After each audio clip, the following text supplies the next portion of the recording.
동산교회 시간. 이 시간 말씀에는 물된 동산교회 담임 조병선 목사님입니다.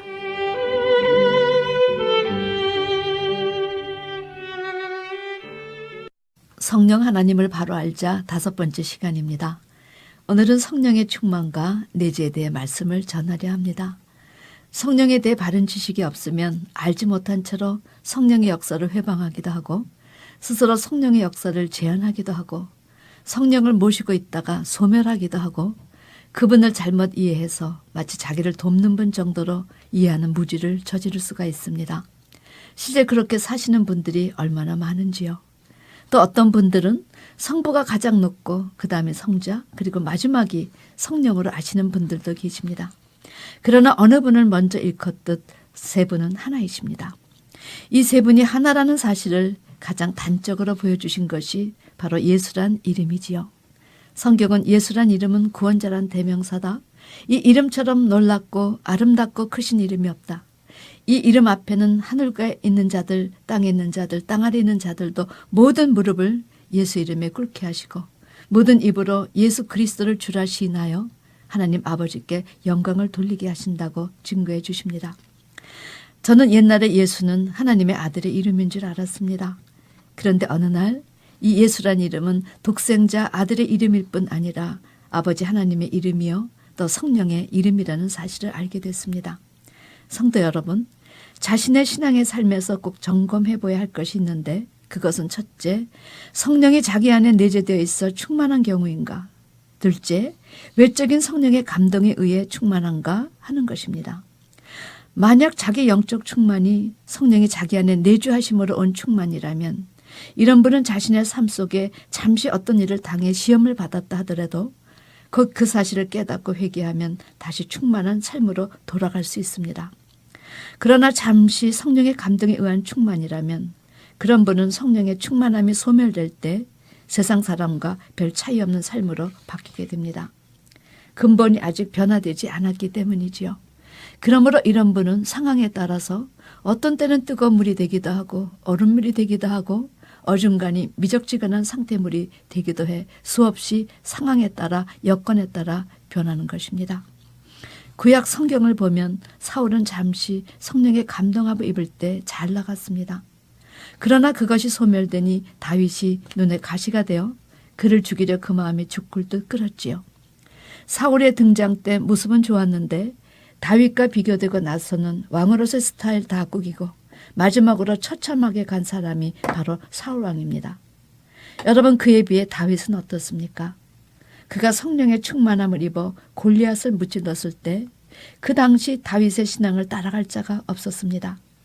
그런데 아차하는 순간에 다윗에게 하나님의 영이 소멸되니 이 사람 다윗 맞아 할 정도로 누구도 쉽게 저지를 수 없는 가장 악질적인 죄, 남의 아내를 탐해 간음죄, 그 아내를 아주 빼앗아 강도죄, 정직한 부하인 남편을 죽여 살인죄로 저질렀습니다. 그러나 다윗은 말씀의 신앙을 가진 사람이었습니다. 그러므로 나단을 통해 지적해 주신 부끄러운 자기의 죄를 깨닫고 주의 면전에서 회개하되 철저히 회개했습니다. 하나님은 이런 다윗을 내 마음에 합한 자란 최고의 찬사를 주셨습니다. 다윗이 자기의 죄를 고백할 때 나를 주 앞에서 쫓아내지 마시며 주의 성령을 내게서 거두지 마소서 하고 간구했습니다. 여러분, 성령의 소멸은 그 죄악으로 이끄는 끈아풀임을 경험하고 이런 간구의 기도를 드렸던 것입니다. 성령의 내재는 어떤 것입니까? 우리가 어떻게 성령을 우리 안에 모십니까? 성경은 성령이 성도 안에 내재되기 시작한 것은 우리 주님이 십자가에서 죽으신 후 다시 부활하셔 하늘 보좌에 앉으신 다음 비로소 성령이 우리 안에 오셨다는 사실을 밝혀주십니다. 따라서 성령의 내재 사건은 주님 승천 이후부터입니다. 주님께서 영광 받으시기 전에는 성도 안에 성령이 내재하지 않았다는 것입니다. 요한복음 7장 39절이 증거해 주시지요. 이는 그를 믿는 자의 받을 성령을 가리켜 말씀하신 것이라 예수께서 아직 영광을 받지 못하신 거로 성령이 아직 저에게 계시지 아니하시더라. 예수님이 살아 계실 때는 성령이 예수 안에 내재하심으로 성령의 권세와 권위에 영향력은 있었지만 사람들 안에는 내재하시지 않았습니다. 그러므로 예수님이 승천하시기 이전에 성령을 받았다고 하는 것은 성령의 충만함을 입었다, 성령의 감동함을 받았다는 의미였습니다. 요한복음 20장에 예수님께서 부활하신 주일 저녁에 사도들이 모인 곳에 나타나셨습니다. 그리고 성령을 받으라 이렇게 숨을 후 내쉬어 주셨지만 사도들 안에 본격적으로 성령이 내재된 것은 주님 승천하시고 오순절 성령 강림 사건에 의해서였습니다. 과거 선지자들이 백성들을 이끌었지만 세례 요한도 모태로부터 성령의 충만함을 입어 그 시대 쓰임을 받았지만 이들은 모두 다 성령으로 옷 입었던 것이지 성령이 내주하여 임하신 것이 아니라는 사실을 밝혀주신 것입니다. 그러므로 세례 요한이 충만할 때는 나는 그의 신들매 풀기도 감당하기 어렵다는 고백을 했지만 그 충만이 사라지니 오실 그이가 당신입니까? 의심했습니다. 예수가 바로 이 세상에 오신 그리스도라는 것을 누구보다도 잘 알고 보고 느꼈던 그가 딴소리를 하게 된 것입니다. 예수님의 공생애를 시작하시기 전에 성령이 비둘기처럼 임하시니 어떤 사람은 예수님도 성령 받고 우리도 성령 받는 것으로 알지만 이것 역시 잘못 오해한 것입니다. 성령이 예수 안에 계실 때는 어느 장소에도 어느 사람 속에도 내재하지 않았습니다. 그가 하늘로 가신 다음에 비로소 예수 그리스도의 지체가 된 교회 안에 성령이 오신 것입니다. 주님은 성령으로 잉태되셨지만 그가 요단강에서 침례를 받으실 때 성령이 비둘기처럼 그에게 임하신 후부터 공생애를 시작하셨습니다. 그리고 그 후 우리 주님은 늘 성령과 함께 하셨지요.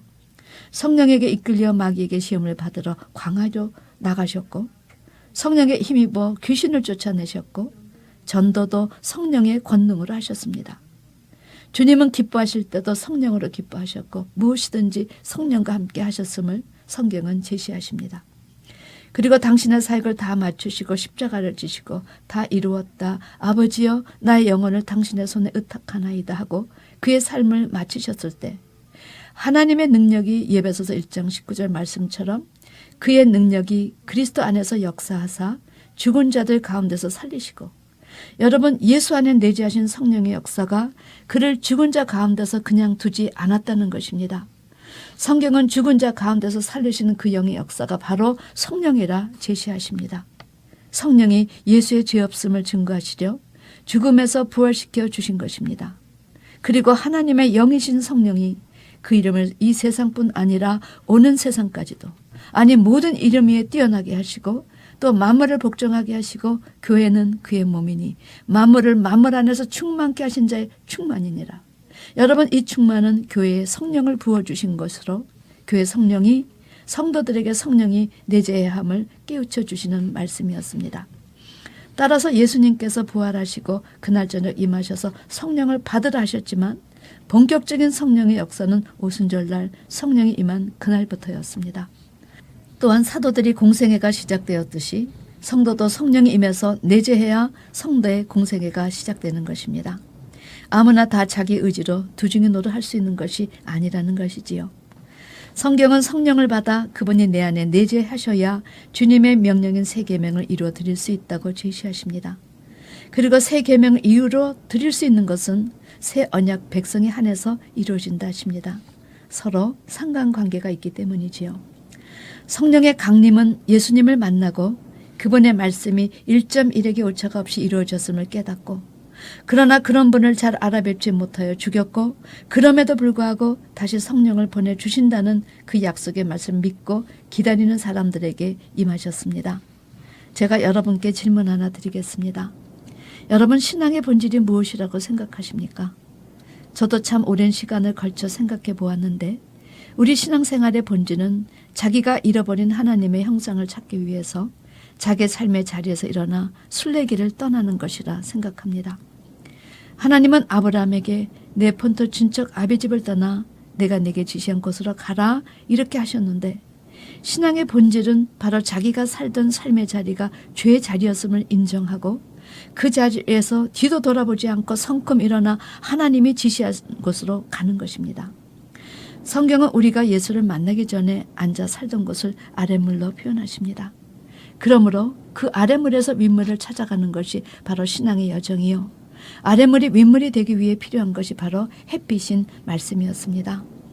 더러운 아랫물이 햇빛을 받아 증발 현상으로 민물이 되고 그것이 다시 응결이 되어 구름이 형성되며 그 구름이 강수 현상으로 인해 땅에 비로 내려지는 것입니다. 그런데 성경의 비영적 의미는 하나님의 말씀이라 제시하십니다. 그래서 이런 인간 구름이 되면 주님은 이제 이런 사람들과 함께 재림하신다 하셨습니다. 그런데 그것을 잘 알지 못해서 이리 돌고 저리 돌아 야곱처럼 방황을 하는 것입니다. 야곱은 베들로 간다 하다가 숙고돼서 그 다음 세겜에서 시간을 끌다 결국 냄새 풍기고 매먹고 나서야 베델로 향했습니다. 자기 뜻에 따른 방황이었지요. 여러분, 그런 의미에서 성령의 일이란 무엇일까요? 첫째, 성령은 하나님의 백성을 진리 가운데로 인도 장래일을 알려주십니다. 주께서 말씀하시길 진리의 성령이 오시면 그가 너희를 모든 진리 가운데로 인도하시리니 그가 자의로 말하지 않고 오직 듣는 것을 말하시며 장래일을 너에게 알리시리라. 여러분, 성령은 우리를 진리로 인도하시어 더 이상 방황치 않게 해주시는 분이십니다. 둘째, 하나님을 사랑하는 자들을 증인으로 삼기 위해서 성령을 보내주심으로 말씀을 가르쳐 주시고 장성한 자로 준비시켜 주시는 분이십니다. 사도 바울이 말했습니다. 고린도전서 2장 13절, 우리가 이것을 말하거니와 사람의 지혜에 가르친 말로 아니하고 오직 성령의 가르치신 것으로 하니 신령한 일은 신령한 것으로 분별하느니라. 세 번째, 하나님은 자기를 순종하는 사람들에게 성령을 주심으로 천국의 증인이 되게 하신다 하셨습니다. 베드로가 말합니다. 우리는 이 일의 증인이요 하나님의 자기를 순종하는 사람들에게 주신 성령도 그러하니라. 네 번째입니다. 하나님께서 성령을 보내주신 것은 교회에서 구원 사역을 이루기 위해 필요한 모든 은사를 주심으로 잘 감당하기 위해서였다 합니다. 사도 바울이 말합니다. 각 사람에게 성령의 나타나심을 주심은 유익하게 하려 하심이라. 어떤 이에게는 성령으로 말미암아 지혜의 말씀을, 어떤 이에게는 같은 성령을 따라 지식의 말씀을, 다른 이에게는 같은 성령으로 믿음을, 어떤 이에게는 한 성령으로 병 고치는 은사를, 어떤 이에게는 능력 행함을, 어떤 이에게는 예언함을, 어떤 이에게는 영들 분별함을, 다른 이에게는 각종 방언 말함을, 어떤 이에게는 방언을 통역함을 주시나니 이 모든 일은 같은 한 성령이 행하사 다 그 뜻대로 각 사람에게 나눠 주시느니라. 다섯 번째, 성령은 복음 사역에 대해 구체적으로 제시해 주시는 분이십니다. 사도행전 13장 2절, 주를 섬겨 금식할 때 성령이 가라사대 내가 불러 시키는 일을 위하여 바나바와 사울을 따로 세우라 하시니. 여러분, 이렇게 성령은 구체적으로 제시해 주시는 분이십니다. 여섯 번째, 하나님은 사역을 시키실 사람들에게 성령과 능력을 기름 붓듯 하심으로 그 일을 할 수 있도록 예비해 주십니다. 사도행전 10장 38절, 하나님이 나사렛 예수에게 성령과 능력을 기름 붓듯 하셨음에 저가 두루 다니시며 착한 일을 행하시고 마귀에게 눌린 모든 자를 고치셨으니 이는 하나님이 함께 하셨습니다. 일곱째, 여러분, 성령을 보내주신 것은 사역에 실제 있어서 말과 일과 표적과 기사와 능력은 다 성령에게서 나오기 때문입니다. 로마서 15장 18절, 그리스도께서 이방인들을 순종케 하기 위하여 나로 말미암아 말과 일이며 표적과 기사의 능력이며 성령의 능력으로 역사하신 것 외에는 내가 감히 말하지 아니하노라. 여덟째, 성령이 인도하시면 율법 아래 있지 않기 때문입니다. 사랑하는 성도 여러분, 사도 바울은 만일 우리가 성령으로 살면 성령으로 행한다 말씀하셨습니다. 부디 성령이 내 안에, 내가 성령 안에, 그리고 성령이 주장하시는 대로 사는 여러분과 제가 되기를 주님의 이름으로 축원합니다. 아멘.